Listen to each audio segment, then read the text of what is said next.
Hello, welcome back to Simply Elouise. Thank you so much for watching. Today I'm bringing you a video on how I make a 3D face mask. 3D, why would I make that?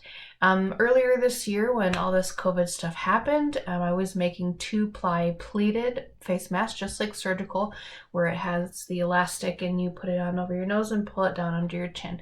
Pretty standard, works pretty universally for most people. What you may not know about me is I work with kids all day and I do a lot of talking, and so when I would wear my 2-ply pleated mask, my mask would get sucked into my mouth, or anytime I breathe it would just suck in, and it would just be stuck all over my face, and I really didn't like that. Meetings were hard, kids couldn't understand me, it just was a little frustrating. And so after a couple weeks, because we're now back to school in Wyoming, for most of us anyway. And so after a couple weeks, I'm like, there's got to be a better option, right? So I found a pattern for a 3D mask, and several actually. So I probably made like 6 or 8 different ones before I found the one that I really like. So I'm going to show you that today. It's not my pattern, it's one that I found on YouTube, so I will be sure to mention that in the description where I found it. But it's one that I'm just in love with. It works, it meets my needs, it's washable, it has elastic, it's adjustable. So I'm going to show you what they look like. So here it is.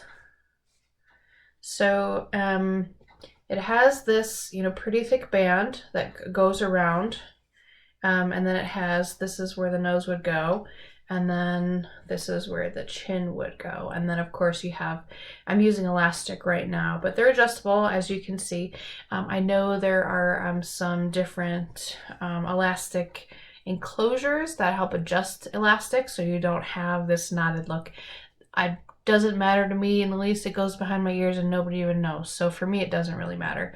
But what I like about this is you really have this pleated, not pleated, but folded style right here. So you're making this 90-degree edge, which makes it into this 3D mask. So you put it on like any other mask, obviously, over one ear, maybe, and over the other. And then it's, easy to pull off, easy to adjust. It does not pull my ears. I like about this mask that I made it with adjustable elastic, because one of the things that bothered me about the pleated masks, although they did work, I found that there was some pain, I don't know if it's the right word, but the top of my ears were really bothered after a while, and so I made these purposely adjustable because sometimes I need a little tighter or a little looser depending what I'm doing. So this is that look, just pulls down under my chin, and then you can see from the side what that looks like.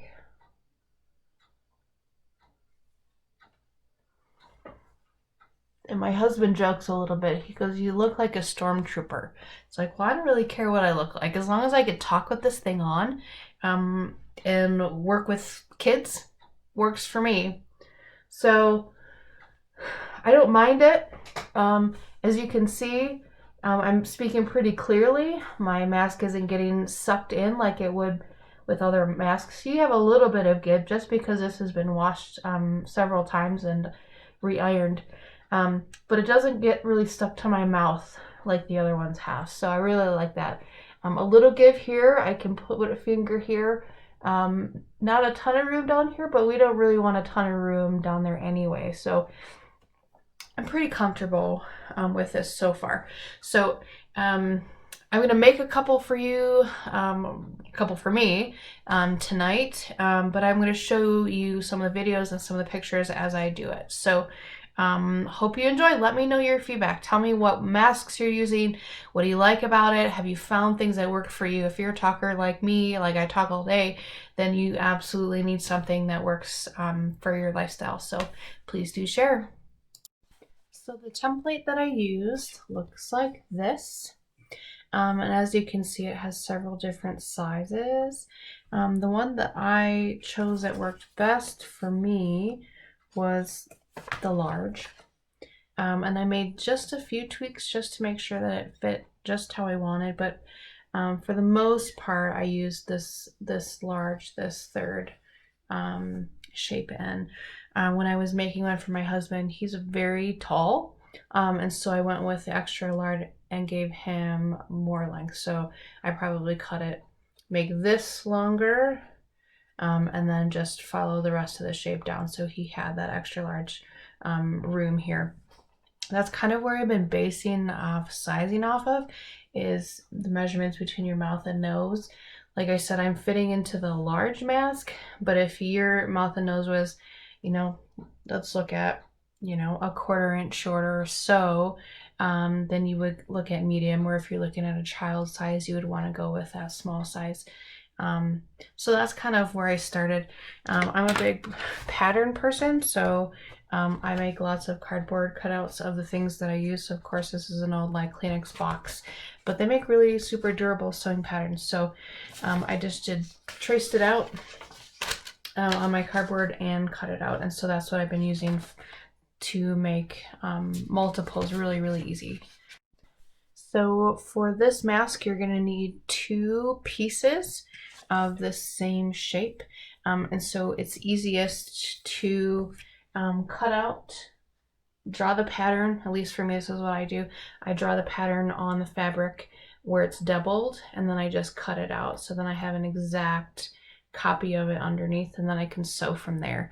As you can see, it's a little wrinkled from being in storage, so I probably would take the iron to it and press it before I do much with it, because once you get it into the 3D mode, it's pretty hard to press. I mean, you have to press after you wash and dry them, but it gets a little bit more complicated. So I would get this as straight as you possibly can before you start sewing. So the first thing I'm going to do with this cutout after I press it is I'm going to sew these together.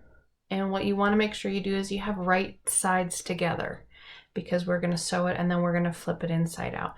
This is going to be a little different than the tutorial that I have in the link about how I learned how to do it, but this is just the style that I use and things that make it easier for me to do.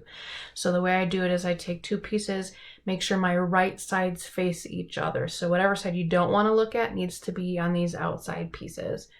And then I'm going to sew from here all the way around.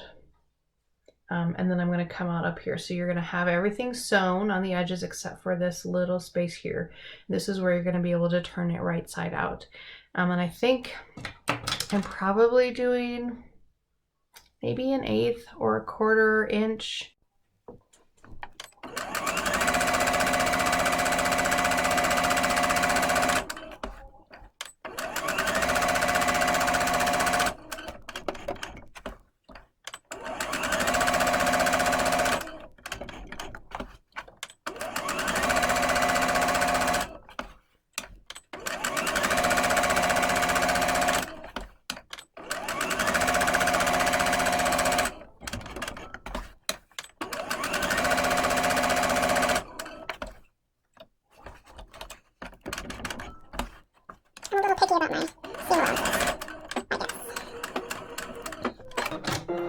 Okay, so you watched me go all the way around, and this is what you should have at the end. You should have 1 opening.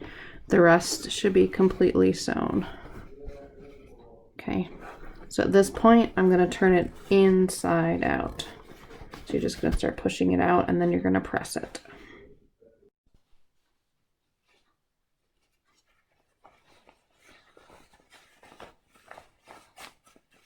I'm going to just pull it through here. And just kind of shimmy it. The wider the opening you have, the easier it will be. So it's going to kind of look like this.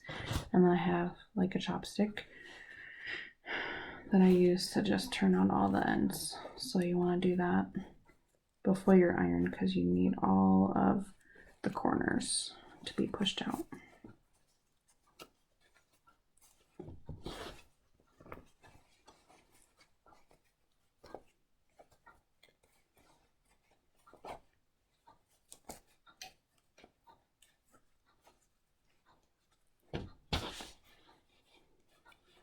So it will mimic that first shape that we had right here.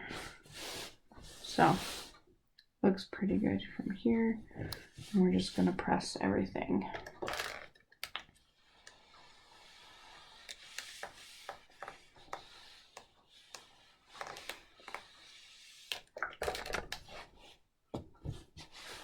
Flip over and just make sure everything is still nice and flat and mirrored on both sides.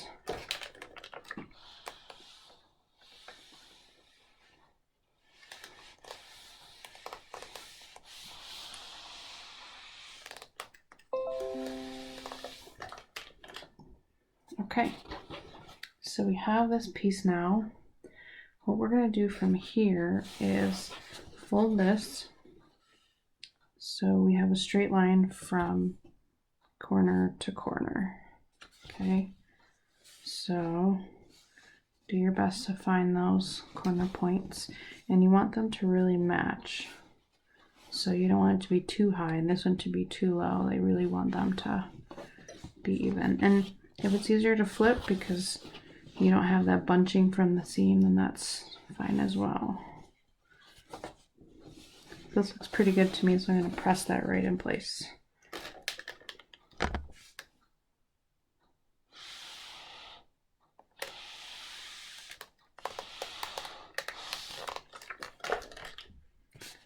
And then we're going to turn it and do the same thing for these corners as well. Gosh, that's hot. Hot, hot, hot. Find that really nice straight line.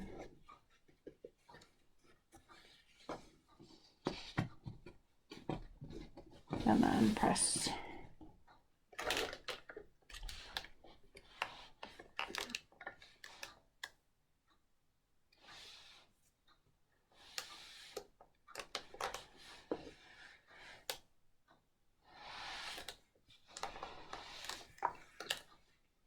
So then you'll be able to fold in and have a shape that really looks like this. So then I flip it over and just press the whole thing one more time.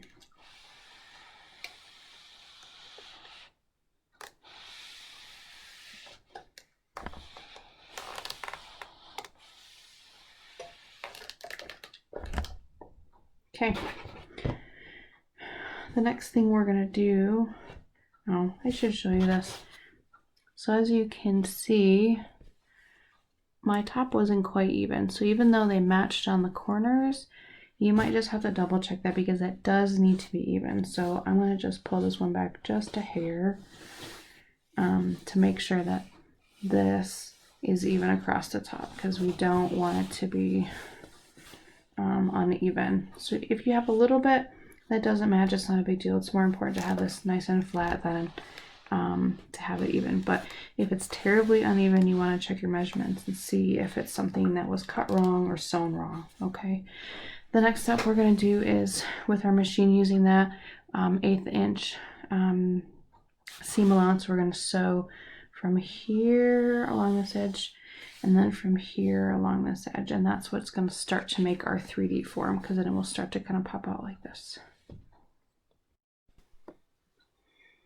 Okay, now we're ready to sew our seam here, and you're going to get as close to this edge as possible. You don't want to go off, but you certainly don't want it to be too far in, otherwise you'll lose a lot of space. So I'm going to sew this as close to the edge as I can while staying on. I leave maybe 1/2 inch from the end because it's a little bulky from where we sewed and then ironed. So just double stitch when you're stitching down about 1/2 inch out and you'll be just fine.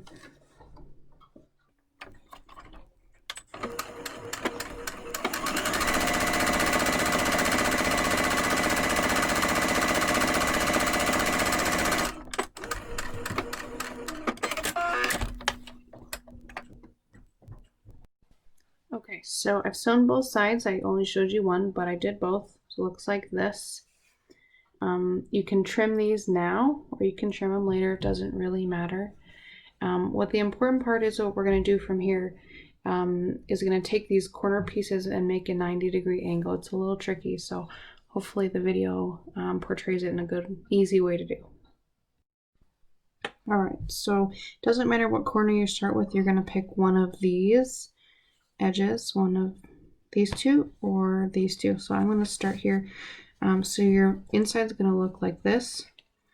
You're going to take your edge, one of your flaps, make sure it's folded in towards the middle, and you're going to take your corner and you're going to make a 90-degree angle with the edge that you just sewed. So it's going to look like this.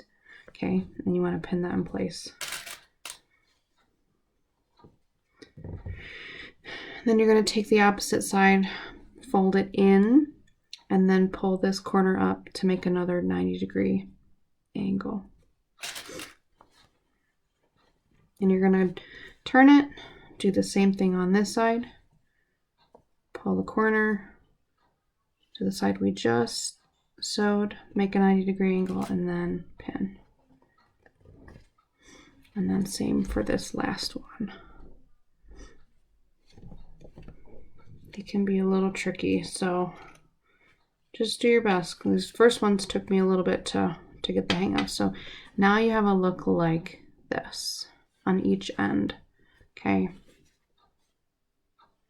So here's the top, that's where the nose piece is, and then this is where the chin is. So this is basically, I mean, we're almost finished. We just have to sew these and add the elastic, but it actually wasn't too bad. So you can start to see the 3D component to the mask.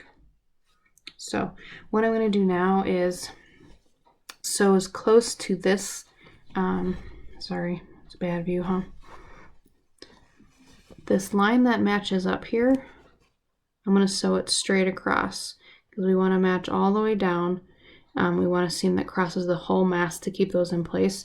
You're going to do the same thing for the other side. You're going to sew a nice line right here to hold them in place. Sorry, it's a little distorted right now. The camera's at a funky angle. So I'm going to sew and you'll be able to see just how it is.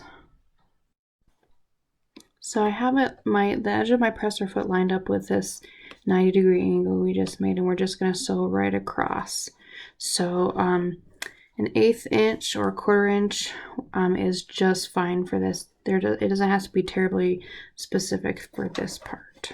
Okay, I'm going to take my pin out because I don't need to run it over. You do want to make sure you reinforce the stitch when you start.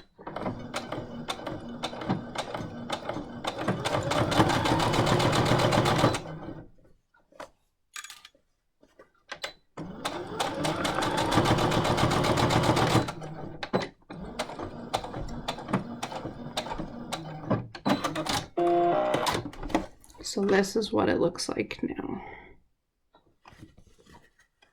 Okay, so let's do the other side. Line that edge up. Put my foot down, take the pin out.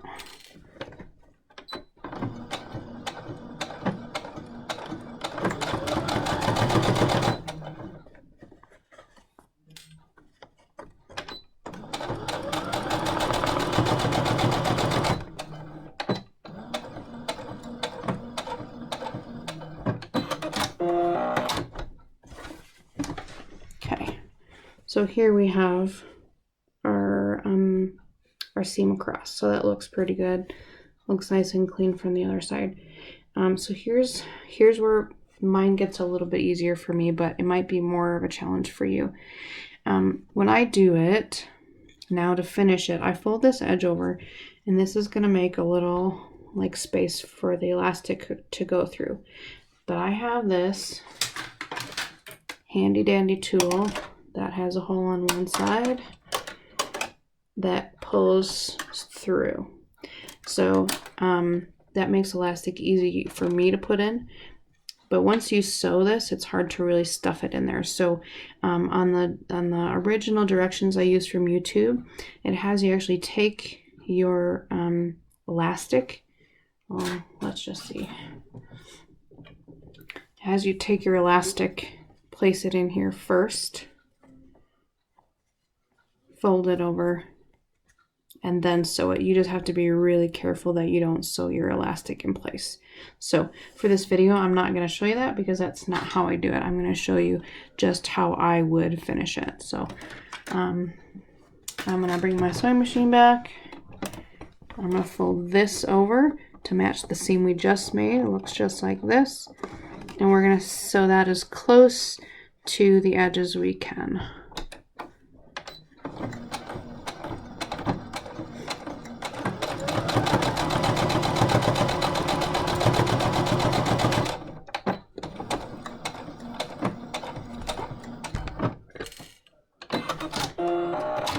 Spin it around, fold this edge over, and then again as close to the edge as we can, because as you remember we left one open to turn it out, so we don't want that to be exposed.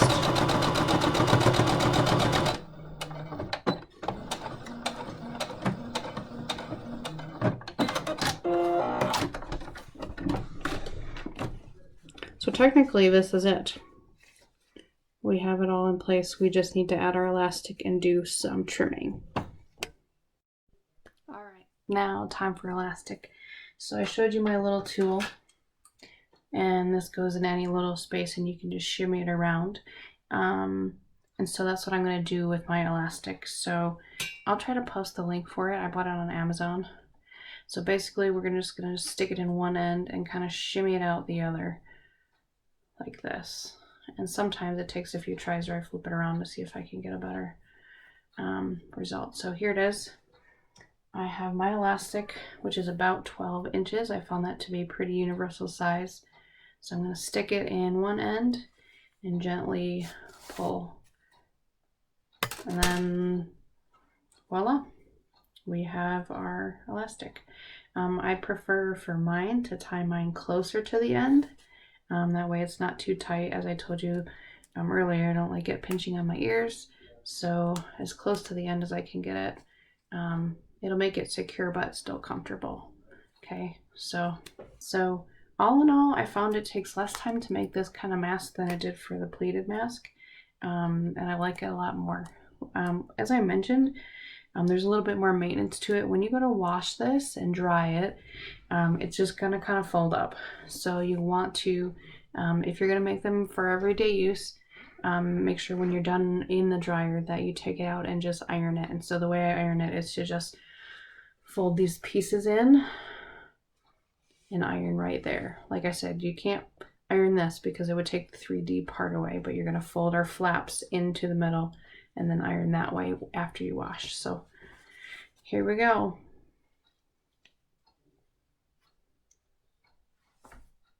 Looks good. Thanks for watching.